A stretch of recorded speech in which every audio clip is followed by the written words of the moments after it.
There was that one place I always thought about, and I just wanted to be there with you. The place that no eye has ever seen, the place that no heart has ever perceived. I had a great feeling inside of me. Assalamualaikum warahmatullahi wabarakatuh. Alhamdulillahirabbil alamin, wassalatu wassalamu ala asrafil anbiya'i wal mursalin wa ala alihi wa ashabihi rasulillahi ajmain. Amma ba'du. Pertama sekali marilah kita ucapkan puji beserta syukur atas kehadirat Allah Subhanahu wa taala, di mana Ia telah melimpahkan rahmat serta karunia-Nya kepada kita.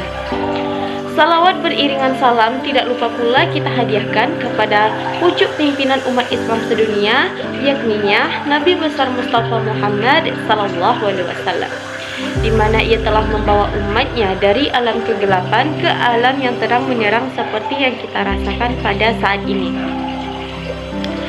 Sebelum itu, perkenalkan, nama saya Sylvia Rindiani dengan NIM 2305020009 dari Prodi PGMP.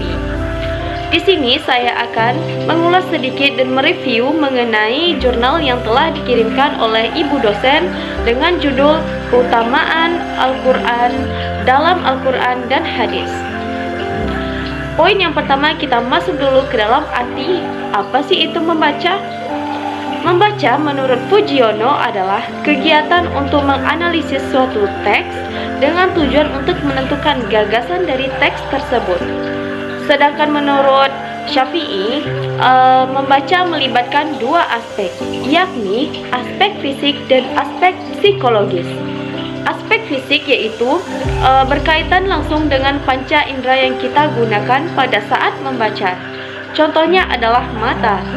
Nah, pada saat kita menggunakan panca indera saat membaca, akan dicerna oleh psikologis kita.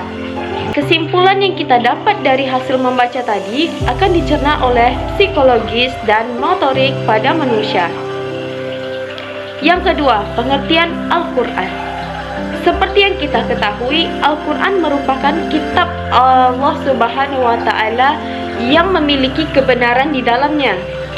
Dimulai dari surah Al-Fatihah dan diakhiri dengan surah An-Nas, diturunkan melalui perantara malaikat Jibril dan diturunkan kepada Nabi Muhammad SAW di Gua Hira, di mana wahyu pertama turun yaitu surah Iqra ayat 1-5.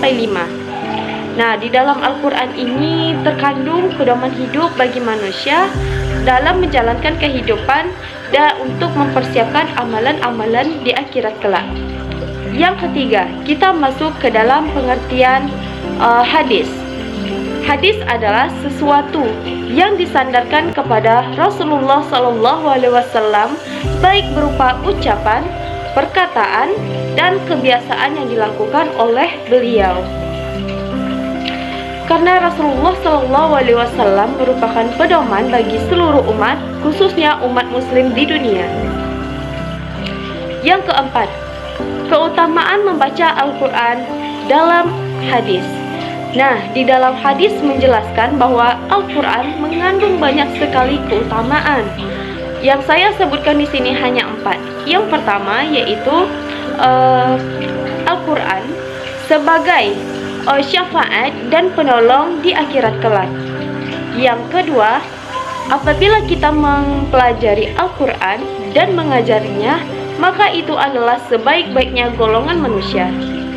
Yang ketiga, apabila kita menghafal Al-Quran, maka kita akan bersama para malaikat-malaikat Allah Subhanahu wa Ta'ala. Dan yang keempat, bagi yang belum fasih dalam membaca Al-Quran dan belum menghatamkannya, jangan khawatir, karena Allah Subhanahu wa Ta'ala akan menjanjikan 2 pahala bagi siapapun yang ingin mempelajari Al-Quran.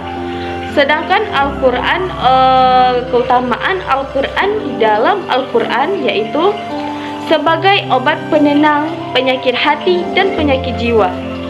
Sekian dulu pengajian dari saya.